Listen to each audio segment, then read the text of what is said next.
It's always been the same simple story about these two people meeting and trying to suss out what they are to each other and what they might become for each other.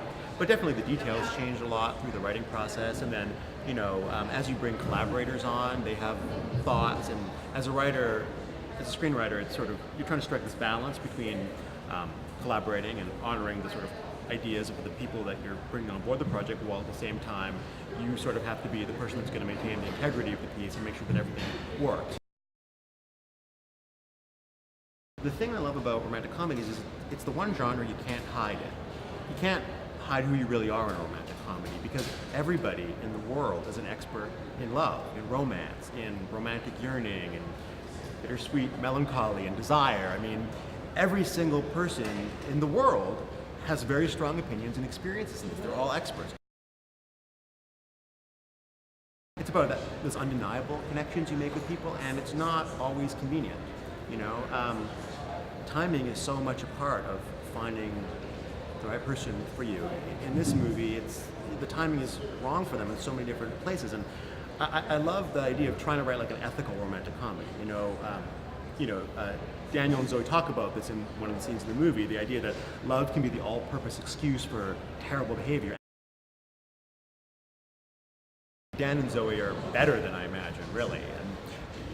And on one level, just because it's real. I mean, up until now, the characters are just these sort of like vague ideas. Now, Wallace looks like Daniel Radcliffe and talks like him and has that spirit, and likewise Chantry is Zoe Kazan.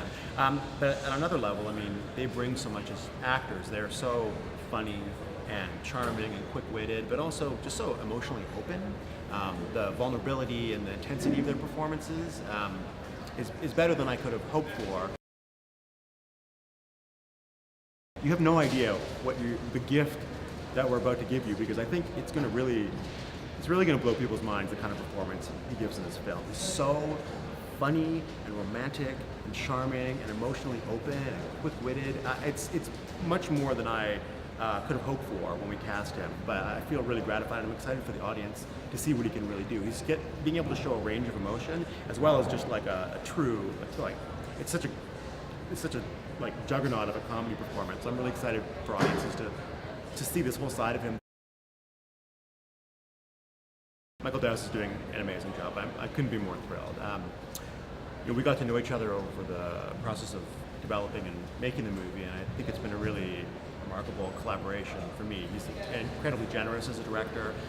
He's very commanding on set, knows what he wants, but doesn't have this big ego where he isn't interested in other people's thoughts. He's very inclusive, and while at the same time knows what he wants, he also is smart enough to know that somebody else might have another point of view that actually is going to help make it better. I think, like me, he just wants whatever it takes to make the movie as amazing as possible.